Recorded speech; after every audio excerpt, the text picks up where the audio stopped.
Hello, everybody, and welcome to YuGiOh Stories. Today, we're just going to be doing a top 10 list for top 10 fusion spells. If you guys like this type of content, if you guys want any other type of like top 10 list, be sure to put it down below. The things I'll be kind of looking for in these best fusion spells is kind of like how relevant they've been in the competitive meta and how good they are in their respective decks. But without further ado, let's just get started. First, I want to have one honorable mention. Number 11, Polymerization. I don't think it's in the top 10 best fusion spells, but Polymerization has a ton of support. Like so many things search Polymerization and interact with it. So I just thought it was a kind of notable mention. Fluffles don't have like an archetype fusion spell, but they do use Polymerization like their archetype fusion spell. If you don't count Pfeiffer Fusion. But okay, so I was saying 11 goes to polymerization, just because of the fact that it has so many things to help support it. Moving on to the actual top 10, we're gonna start with Red Eyes Fusion. So this basically lets you fusion summon a Red Eyes monster from your extra deck using materials from your deck. Pretty good, right? And then it says you cannot normal summon or special summon other monsters the turn you activate this card effect. That's where it kind of gets bad.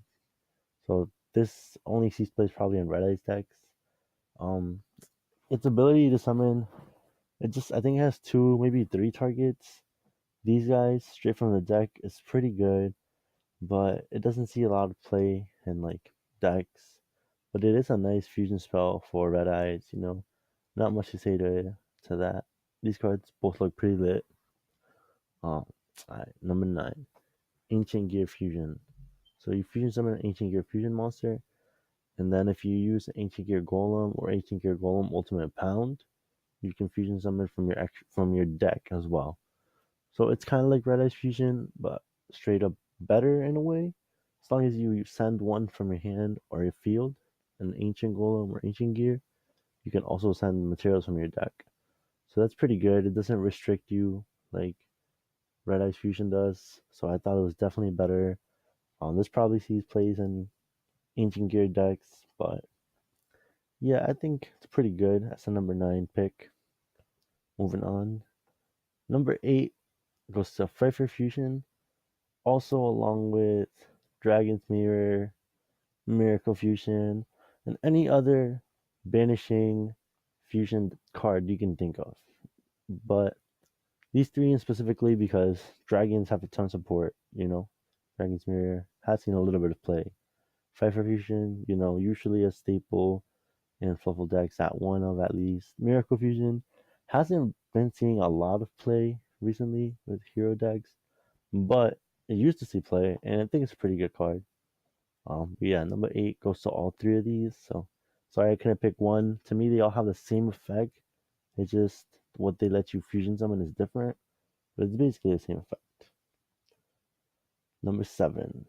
Alright, so this card is called Fire Fusion, and it lets you summon a Salamander, Salamangreat, or something along those lines. Fusion summon Salamangreat monster using monsters from both players' side of the field.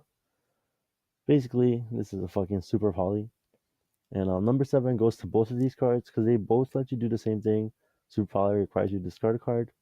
But yeah, both of these let you fusion summon using your opponent's monsters, which is pretty strong, pretty powerful for some removal. Super poly is a quick play, and I think it's called Fire Fusion, something along those lines. It is not, but they both kind of have the same effect. Of course, Fire Fusion only lets you summon Salamangreat or something along those lines monsters.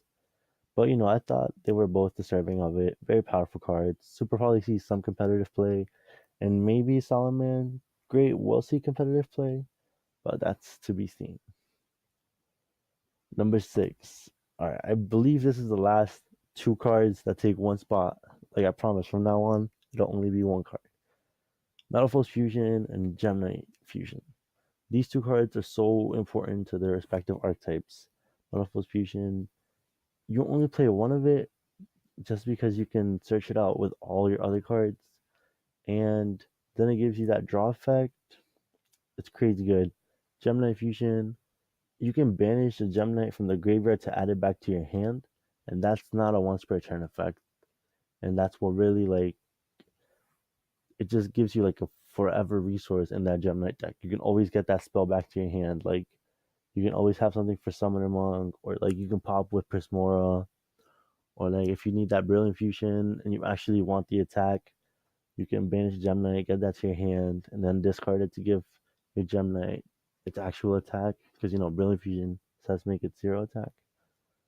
Like these two are so key to their own respective archetypes. I thought they were both very deserving of this spot, but they're not crazy good. Like they're good for their archetypes, but not super generically.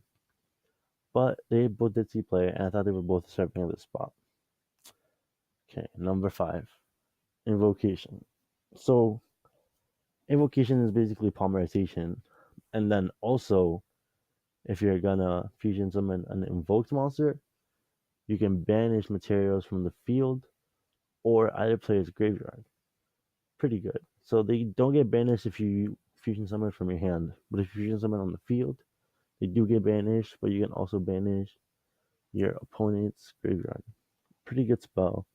And then also, if you banish an Alistair the Invoker, you can also shuffle it to your hand.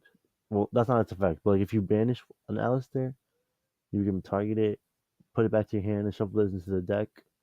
And for those of you that don't know, Alistair on summon gets Invocation, so it's like a pretty good loop. So I thought Invocation was a pretty good number 5. It's a one card engine along with Alistair. Constantly giving you fusion monsters. It's pretty good, pretty good. Number 4, YuGiOh Fusion. You guys already know this card, meta defining. This card is crazy because with construct it can give you like a straight +3, but without construct, even like in the OCG, this makes like one card needle fiber. Like this card is crazy, and of course it only lets you summon YuGiOh monsters, but the fact that it lets you summon anything, like it says, since the YuGiOh monsters all have different attributes, you can basically send any deck, any type monster from your deck to your graveyard. Like any monster, any earth, any light, as long as well, not light because construct is banned, but like you can send glow up off, you can send anything you want, like any dark, because you got your respective fusion for it, since they have the 6 elements. But yeah, YuGiOh Fusion, definitely super strong card. It's definitely a great going second card. You've been really good against Skyscraper since they give you that extra monster zone that they point to. Um, you YuGiOh Fusion, you put it on that zone, and you can still do more plays because you have your own extra monster zone. But yeah, I thought YuGiOh Fusion pretty good card, and it. What I like about this card is like, yeah, it saw play in its own deck, but it's also being splashed in as an engine, which is what I think makes it better than the past cards we've seen. Like Invocation is a pretty good engine, but it requires Alistair. Whereas in YuGiOh Fusion, just YuGiOh Fusion on its own will give you something. Invocation on its own will not give you nothing. You gotta banish an Alistair, or you gotta use an Alistair from your hand. But yeah, that's why I thought YuGiOh Fusion was better. On to number 3, Thunder Dragon Fusion. Fusion summon 1 Fusion Thunder monster from your extra deck. Pretty lit. This is not restricted to Thunder Dragons like a lot of other archetypal fusion spells. It's restricted to Thunder monsters. So that's really good. It's generic in that sense. And then you shuffle the materials into the deck among the cards in your field, graveyard, or banished. So when I first read that, I was like, wow, that's pretty good. And I didn't even know what Thunder Dragons did. Now, as a whole picture, looking at the whole picture, the fact that their fusion spell is actually like the way for them to like recover their resources is wild. The fact that like if you cherries them, you probably losing that game because you just took a neg one because Thunder Dragon Fusion is just gonna bring back all those Colossus to the extra deck, and they're gonna get a free Titan. This card is pretty good, and in its own archetype, and I think it even sees played in like prank kid variants with Thunder Dragons to some of the prank kids. I mean, that's just like the first effect, and then you can also banish it to add one Thunder monster from your deck to your hand. You got Dinko Seka, you got Thunder King Ryo, you got all the Thunder Dragons. Like this card is pretty good. It hasn't like it's brand new here in the TCG, so I haven't seen as much play as Shadow Fusion. But as its own card, I think it's pretty strong. And the fact that it puts back resources into your deck, and then you get a resource off of that, and then the next turn you can banish it to get another resource. Pretty good card. Number two, you already know. Shout out to DC, Brilliant Fusion. This card has seen countless plays, from Gemini variants to Monarchs to Super Quantums to Trick Stars to Mech Knights. You fucking name it. Fucking any Exodia, Brilliant Fusion. We can do that shit. Like Brilliant Fusion. What's so bad about it? Like the one bad thing about it is if you draw your Garnet, if you're not playing two and you draw your one Garnet, you basically have four dead cards in your hand. Yeah, that's the only bad part about it. But the good part, if you draw any, if you don't draw that card and you do draw any copy of Brilliant Fusion, you are lit. You send a Gemini, and then you send usually a light monster, but it can vary because recently Thunder Dragons have been using actually yeah, I think Thunder Dragons do send light. Usually they send a light monster or something along those lines, but like Geminites will just send three Geminites to make like Lady Brilliant Diamond. But the fact that it allows you to send resources from your deck, and then its only hindrance, it's that its attack and defense is 0. But then you can discard one spell to make that monster's attack equals its original attack until the end of your opponent's turn. So if you draw two Brilliant Fusions, you can still kind of get some utility out of it. But this card is crazy. Like it can start off so many combos. Then once it summons Seraphite, ability to give you an additional normal summon, crazy. Like, and not only does it summon Seraphite, it's recently seen plays in Thunder Dragons to summon I think Prismora, and then in Geminites you already know Lady Brilliant Diamond. Um, I never thought that Prismora was gonna be a thing, and that just made me think Brilliant Fusion can summon any Gemini of the extra deck. So in any future where an archetype would work with the fusion monster that Gemini can access, like, and it'll make Brilliant Fusion that much better. This card is only getting better with time, which is crazy to think because like I thought this card was already broken, but let's give it a little more application now with Thunder Dragons and shit. But so you're probably asking what could be Brilliant Fusion? I thought about that myself a lot. And at first I had these in the same spot. But then I just gotta give it to Instant Fusion. Like Instant Fusion lets you summon a level 5 or lower fusion monster for just 1,000 life points. Like any level 5 or lower fusion monster from your extra deck. That's crazy. And then it is treated as a fusion summon. And it just can't attack and it's destroyed during the end phase. But just the amount of cards that this card gives you access to is crazy. This isn't even all of them. And there's so many like old fusion monsters, low levels that Instant Fusion can access. Like there's like a wind one that used to be ran in like the rank 3 Goki deck.